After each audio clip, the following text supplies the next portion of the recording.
Imperial guard के last episode के अंदर हमने देखा था कि किस तरह से शियार एम्पायर के अंदर हर तरफ जो है सिविल वॉर का इवेंट चल रहा होता है। उनके आपस के लोग ही जो है उनके खिलाफ हो चुके होते हैं क्योंकि वुल्कन ने उनका बहुत बुरी तरीके से इस्तेमाल जो किया होता है। लेकिन हम वहीं पे देखते हैं कि जैसा कि अब शियार एम्पायर का जो एम्परर है, मैजिस्टर है, वो क्लार्क बन चुका है यानी कि ग्लैडिएटर। तो वो अपनी इंपीरियल गार्ड को भेजता है जिसको इस वक्त जो है मेंटर लीड कर रहा है और वही सारी की सारी सिविल वॉर का मामला ठंडा करते हैं। और उसी के ठीक बाद जो है मैजिस्टर इस बात का फैसला करते हैं कि उनको एक टीम बनानी होगी जिसके जरिए वो लोग फॉल्ट के अंदर जाके देख सकें कि वहाँ पे किस किस्म का खतरा है जो वो फेस कर सकते हैं। और इसके लिए वो इंपीरियल गार्ड के साथ स्टार जैमर्स की टीम को भी यहाँ पे बुलाते हैं ताकि इस मिशन पे वो उनका साथ दे सकें। अब आगे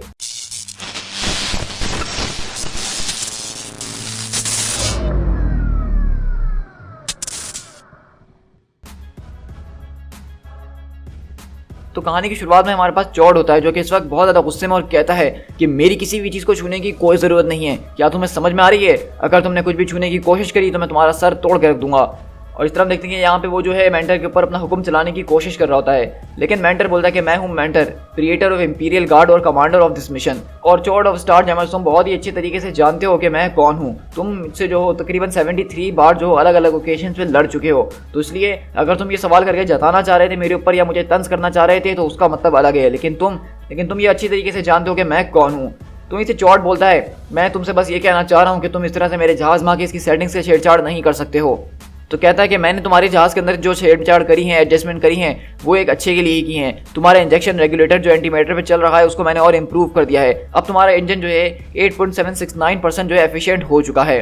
तो इस तरह हम देखते हैं कि यहाँ पे दरअसल इनकी बीच जो है बहसबाजी चल रही है क्योंकि ये जहाज स्टार जैमर्स का है, चॉड इसका कैप्टन है। लेकिन मेंटर आके इसको एफिशिएंट करने की कोशिश कर रहा है और अपनी मनमानी कर रहा है। तो आप समझ सकते हैं कि थोड़ा जेलसी वाला सीन तो बनता ही है, जैसे स्टार लॉर्ड और थॉर के बीच में था एवेंजर्स एंड गेम के आखिर में। वहीं से चॉड बोलता है कि ठीक है रजा, अब लगता है कि वक्त आ गया कि हम इस सब जहाज को स्टडी करें और आगे निकलने की कोशिश करते हैं। और जो कुछ भी एकेट ने तुमसे कहा है उसको दिमाग में रखा है ना? बिल्कुल कैप्टन, जैसा आप कहें। और इस तरह हम देखते हैं कि वो लोग यहाँ से निकलने की कोशिश कर रहे होते हैं। लेकिन वहीं से हम देखते हैं कि न्यूट्रॉन को जो है ओरेकल आके ठंडा करने की कोशिश करती है और बोलती है कि देखो तुम्हें जो है यहाँ पे शांत रहना होगा। हम जानते हैं कि इस वक्त सिचुएशन ऐसी है कि तुम घबरा रहे हो बहुत, लेकिन तुम्हारे अंदर का जो हाइपर डेंस कोर है उसको ठंडा रखना, काम रखना बहुत ज़रूरी है, वरना वो हम सबके लिए खतरे वाला साबित हो सकता है। और इसी तरह अगले पल हम देखते हैं कि वहाँ से क्लार्क आता है होलोग्राम के जरिए और बोलता है कि गार्ड्समैन दिस इज क्लार्क। अब कुछ ही देर के अंदर स्टार जैमर्स का जो जहाज़ है वो वॉरबर्ड के जरिए यहाँ से निकलेगा और फॉल्ट के अंदर एंटर करने की तैयारी करेगा। और तुम लोग इस वक्त सुपर न्यूमेन 16 के अंदर जाने की कोशिश करोगे। ये एक अनचार्टेड जोन है जिसको 48 कहा जा रहा है। हमने इस वक्त के काफ़ी ज़्यादा जोन्स को क्लासिफाइड कर लिया गया है, लेकिन जिस सेक्टर के अंदर आज तुम लोग जाने वाले हो वो एक अनक्लासिफाइड सेक्टर है। उसके अंदर हमें नहीं मालूम है कि अंदर किस किस्म का खतरा मौजूद है। मैं तुम लोग को ये बात याद दिला देना चाहता हूँ कि वहाँ पे स्पेस एंड टाइम जो है वो बहुत बुरी तरीके से डैमेज हो चुका है, तो अपना ख्याल रखना। तुम लोग वहाँ पे जाके जो कुछ भी हासिल कर सकते हो, जो कुछ भी पता कर सकते हो उसको पता करो और वापसी जिंदा लौटो फॉर द ग्लोरी ऑफ शियार। और इस तरह हम देखते हैं कि वो लोग यहाँ से अपने जहाज़ को आगे तैयारी कर रहे होते हैं, उसके एंकर्स वगैरह खोल देते हैं ताकि वो लोग जो है फॉल्ट के अंदर एंटर कर सकें। और वहीं से हम देखते हैं कि क्लार्क यहाँ चैंडेलर के ऊपर खड़ा होता है अपने थ्रोन रूम के अंदर। वहीं से जो उसकी काउंसलर होती है वो आके बताती है कि मैजिस्टर, हमारा वर्ड बर्ड जो है वो स्टार जैमर्स ने रिपोर्ट करा है कि वो लोग आगे निकल चुके हैं। तो वहीं से क्लार्क बोलता है कि तुम्हारा बहुत शुक्रिया काउंसलर अकारी, मुझे इस बारे में इन्फॉर्म करते रहना। मुझे तो इस बात पर अफसोस हो रहा है कहीं मैंने उनको जो है उनकी मौत के पास तो नहीं भेज दिया। लेकिन वहीं से बोलती है कि मेरे ख्याल से मैजिस्टर आज आपको इस बारे में सोचने की ज़रूरत नहीं है। आज कुछ लोग जो हैं वो आपसे बहुत बुरी तरीके से मिलना चाह रहे हैं, कुछ पॉलिसी एडवाइजर्स हैं और हमने उनको रोकने की काफ़ी कोशिश करी लेकिन वो रुक नहीं रही हैं। तो इतनी देर में हम देखते हैं कि यहाँ पे इनह्यूमन्स का जो गॉर्गन होता है वो यहाँ पर आ जाता है और कहता है कि मैं नहीं परवाह करता हूँ कि तुम बिजी हो या कुछ भी हो, मैं बहुत देर से इंतजार कर रहा हूँ क्लार्क और मेरा पेशेंस अब खत्म होते जा रहा है। तो क्लार्क बोलता है कि लॉर्ड गॉर्गन ऑफ एटिलन, मैं आपके पास आबाद करने के लिए आने ही वाला था।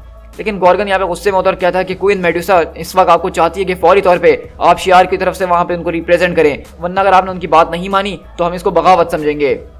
तो इसे गॉर्गन बोलता है कि हम दोनों ही सोल्जर्स रह चुके हैं लॉर्ड गॉर्गन, और आप और मैं दोनों ही नहीं समझते हैं इस बात को कि किस तरह से स्टेट को चलाया जाता है, क्योंकि हम हमेशा मैदान जंग के अंदर ही हुआ करते थे। तो मैं आपको एक बार ये बता देना चाहता हूँ अच्छी तरीके से कि अगर आप जब मैजिस्टर ऑफ शियार के सामने आएंगे तो आप इस तरह से अपनी ऊंची आवाज़ करके बात नहीं कर सकते हैं, चाहे आपके हमारे ऊपर कितने ही एहसान क्यों ना हो। मैं इस बात को एक्सेप्ट करता हूँ लॉर्ड गॉर्गन कि इस वक्त आप क्री के एम्पायर के ऊपर राज कर रहे हैं जिन्होंने शियार को हरा दिया था। एक तरह से देखा जाए तो आप हमारे ओवरलॉर्ड्स हैं, लेकिन मैं इस बात को नज़रअंदाज नहीं कर सकता हूँ क्योंकि अब शियार जो वो मेरे हाथों में आ चुका है। तो इसलिए मैं इस तरह की बदतमीजी अब आगे बर्दाश्त नहीं करूँगा, चाहे आपने हम पे कोई भी एहसान क्यों ना किया हो। और जाके अपनी मैजेस्टी क्वीन से कह देना कि हम इस बारे में सोच रहे हैं कि वर्ल्ड के अंदर कैसे ऑर्डर कायम किया जाए। और गॉर्गन तो बोलता है कि यस मैजिस्टर, क्या तुम मिस करते हो दोबारा से सोल्जर होना? और इस तरह हम द फॉल्ट के अंदर घुसते हैं, जहां हम देखते हैं कि जैसे स्टार जैमर्स का जहाज यहाँ पे अंदर घुसता है तो उनके पास जो एक अजीब और गरीब एनर्जी ईटिंग मॉन्स्टर्स आना शुरू हो जाते हैं और कहते हैं कि शील्ड्स अप, हमें अपने जहाज को किसी भी तरीके से बचाना होगा। ये आखिरकार अजीब और गरीब दिखने वाली चीज़ें है कैसी? तो इसे चॉट बोलता है, तो बताओ एगहेड, तुम्हारे पास कोई आइडिया वगैरह है या फिर हम इस जहाज को फौरन यहीं पे छोड़ दें? तो वहीं से मेंटर बोलता है कि बस 1 मिनट के लिए मुझे थोड़ा सोचने दो और यहाँ पे ज़्यादा हिलने जुलने की कोशिश मत करो। और वहीं से हम देखते हैं कि न्यूट्रॉन अपने आप को काम रखने की कोशिश कर रहा होता है और बोलता है कि happy planet, happy days on my happy planet. लेकिन इस तरह हम देखते हैं कि वो जो एनर्जी से बनी हुई चीज़ होती है कुछ अजीब और गरीब उनके जहाज के अंदर घुसना शुरू हो जाती हैं और उनके लोगों के ऊपर अटैक कर रही होती हैं। तो वहीं पे चॉट बोलता है कि तुम यहाँ पे खड़े हुए किस चीज़ का इंतजार कर रहे हो टीन के डब्बे, इस चीज़ को फौरन से फायर करो। और वो वहाँ पे अपनी गन लोड करता है फायर करने के लिए और कहता है कि मेंटर आप मेरे रास्ते से हट जाइए।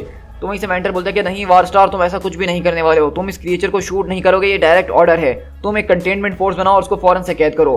तो हम देखते हैं कि अगले पल वो जो एक कंटेनमेंट फोर्स बनाता है उसको पकड़ लेता है। तो हम देखते हैं कि वहीं से मेंटर बोलता है कि देखो हमने इसको कंटेन कर लिया है, ये दरअसल एनर्जी के ऊपर फीड करता है और इस वक्त क्योंकि इस बबल के अंदर है तो वो अपनी ही एनर्जी के ऊपर फीड कर रहा है, तो अब ये इम्प्लोड हो जाएगा। तो अगर तुम उसके ऊपर फायर करते या उसको एनर्जी का ब्लास्ट देते तो उसके जरिए उसको नुकसान नहीं बल्कि वो 1000 टाइम्स और स्ट्रॉन्ग हो जाता। ये चीज़ें जो है ये एनर्जी लीचीज हैं, ये एक पैरासाइट की तरह है जो कि एनर्जी के ऊपर जिंदा रहती हैं। और क्योंकि हमारा जहाज इस फॉल्ट के अंदर आया है जो कि इस वक्त एनर्जी का एक बहुत बड़ा सोर्स है, तो ये सब हमारी तरफ खींचे आ रही हैं। तो चॉट बोलता है तो मुझे बताओ कि तुम क्या सजेस्ट करते हो? मैं तो यही रिकमेंड करना चाहूँगा कि हम अपने इंजन को बंद कर दें और खामोशी से इस वॉइड के अंदर आगे ट्रैवल करते रहें। तो चॉट बोलता है कि क्या मतलब, हम इंजन बंद कर दें? तो वहीं से राजा बोलता है कि हमें जो करना है जल्दी करना होगा चॉट, क्योंकि मैं देख रहा हूँ क्रिएचर्स मल्टीपल जगहों से जहाज के अंदर घुसने की कोशिश कर रही हैं।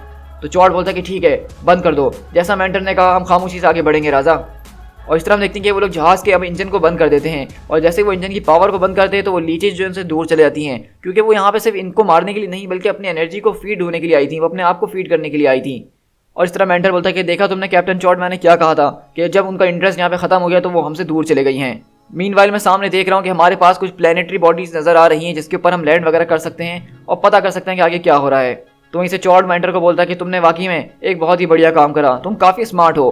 तो मेंटर बोलता है कि हाँ बिल्कुल, वो तो मैं हूँ ही। और इस तरह हम देखते हैं कि यहाँ पे मेंटर के जो लोग हैं वो जहाज़ के अंदर काम वगैरह कर रहे होते हैं और आपस में डिस्कशन करते हैं कि जो को पायलट रजा है, जब वुल्कन के खिलाफ ये लोग हमारे साथ जंग कर रहे थे तो उसके पास एक अजीब और गरीब किस्म का सिम्बियोट था जो कि बहुत ही क्रीपी था, एक वॉइड किस्म का सूट था और मुझे नहीं पता कि उन लोगों ने जहाज़ में इसको अभी तक क्यों रखा हुआ है। और हम देखते हैं कि राजा यहाँ पे अपने सेल के अंदर होता है और उसने अभी भी उस सिम्बियोट को अपने पास कैद करके रखा हुआ है। और इसी तरह राजा बोलता है कि तुम लोगों को कोई और काम नहीं है जो यहाँ पे घूम रहे हो, तुम लोग जाओ और जाके दूसरे काम करो। और इस तरह वो लोग चले जाते हैं और बोलते हैं कि हाँ बिल्कुल हम जा रहे हैं यहाँ से वियर्डो।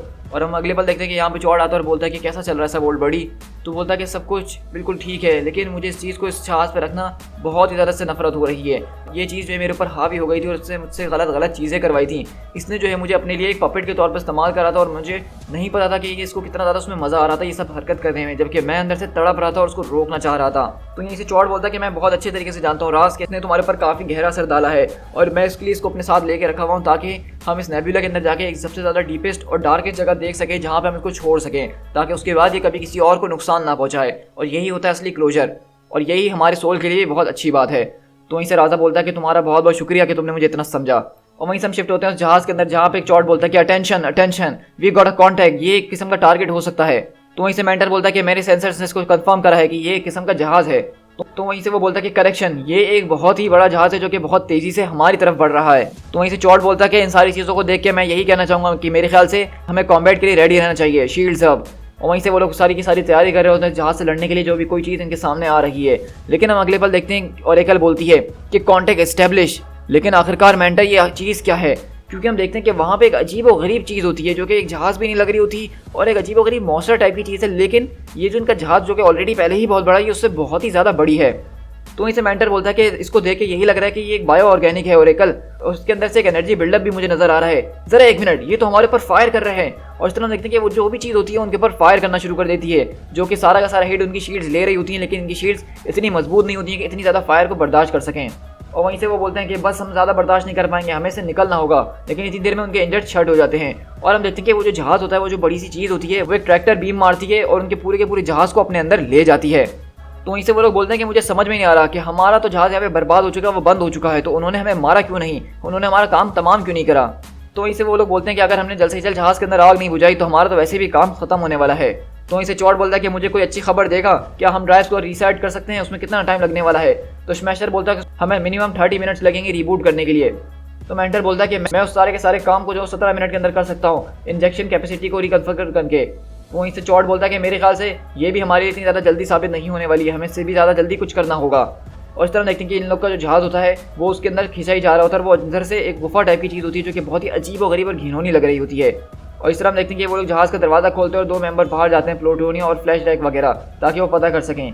तो बोलता है क्या प्लूटोनिया, ये सिर्फ मैं ही हूँ या फिर तुम लोगों को भी गोश्त की बदबू आ रही है? तो मेंटर बोलता है कि ऑफ कोर्स तुम लोग को गोश्त की बदबू आ रही होगी, ये एक किस्म का लिविंग जहाज़ है, ये बायो ऑर्गेनिक मैटर से बना हुआ है, मैंने सोचा था कि मैंने तुम लोग को एक्सप्लेन कर दिया है। तो वो बोलता है कि हाँ हाँ मैं तुम्हारी बात समझ गया हूँ, मैं बस इतना कहना चाह रहा हूँ कि ये चीज़ें बहुत ही ज़्यादा ग्रोस हैं और काफ़ी ज़्यादा नरम भी। तो स्काउटिंग का काम हम लोगों के ऊपर छोड़ दो मेंटर, और तुम लोग जहाज़ को फिक्स करने में लग जाओ, तब तक हम यहाँ पता करते हैं कि यहाँ पे क्या चल रहा है और क्या नहीं। तो वो लोग बोलते हैं कि ओरेकल क्या तुम्हें यहाँ पे कुछ नज़र आ रहा है?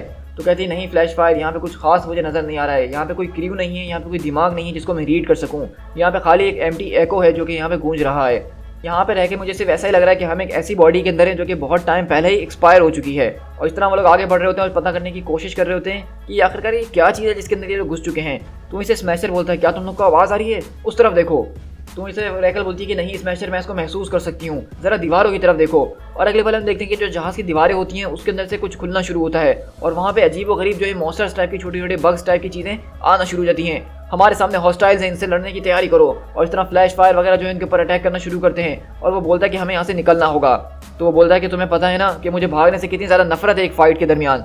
तो स्मैशर बोलता है क्या तुम उनकी तरफ देख नहीं रहे हो कि वो कितनी ज़्यादा हैं, हम उनसे नहीं लड़ सकते हैं। तो वहीं से फ्लैश फायर बोलता है कि ओरेकल आखिरकार ये चीज़ें क्या हैं? तो वहीं से ओरेकल बोलती है कि लो आखिरकार हमें जहाज़ का क्रू मिल चुका है जो कि इस पूरे के पूरे शिप के अंदर ही वोवेन कर दिया गया है। ये एक तरह से ऐसा है जैसे कि इसका जो क्रू था उसको शिप ने अपने ही अंदर ले लिया है, अपना ही हिस्सा बना लिया है, और इसका मतलब है और वो लोग तकरीबन मर ही चुके हैं। तो फ्लैश फायर बोलता है कि मर चुके हैं, इसका क्या मतलब है? तो ओरेकल अपना दिमाग का इस्तेमाल करती है और रीड करने की कोशिश करते हुए बोलती है कि हाँ तुमने सही सुना, ये लोग काफ़ी सालों पहले जो है ये मर चुके हैं। हम लोग एक जहाज़ के अंदर नहीं बल्कि हम लोग एक बहुत बड़ी लाश के अंदर हैं। ये जहाज़ जो है अपने आप को डिफेंड करने की कोशिश कर रही है। ये दरअसल इसके ऑटोमेटिक डिफेंसेस हैं, जैसे कि एक बॉडी के अंदर कोई इन्फेक्शन आता है तो सारी की सारी बॉडी से लड़ने में लग जाती है। तो यहाँ पे इस वक्त यही हो रहा है, और इस वक्त हम वो इन्फेक्शन है जिसको ये बॉडी ख़त्म करने की कोशिश कर रही है। इसका मकसद ये कि अगर हम यहाँ से फ़ौरन जल्द नहीं निकले तो ये जहाज़ जो है हमें जिंदा निकल जाएगा। और इस तरह हम देखते हैं कि वहाँ से उस जहाज़ के अंदर से अजीब व गरीब मॉन्स्टर जो हैं, जो कि दरअसल इस लिविंग बॉडी के एंटी बैक्टीरियल है, वो यहाँ पे आ रहे हैं इन लोगों को ख़त्म करने के लिए, क्योंकि यहाँ पे जहाज़ की बॉडी के अंदर ये लोग एक बैक्टीरिया है, ये लोग एक इन्फेक्शन है, ये लोग एक वायरस हैं जिसको वो ख़त्म करना चाह रहे हैं। तो ये पूरा का पूरा जहाज़ नहीं बल्कि दरअसल एक लिविंग ऑर्गेनिज्म है जो कि इतना बड़ा एक जहाज़ की तरफ बना हुआ है। To be continued.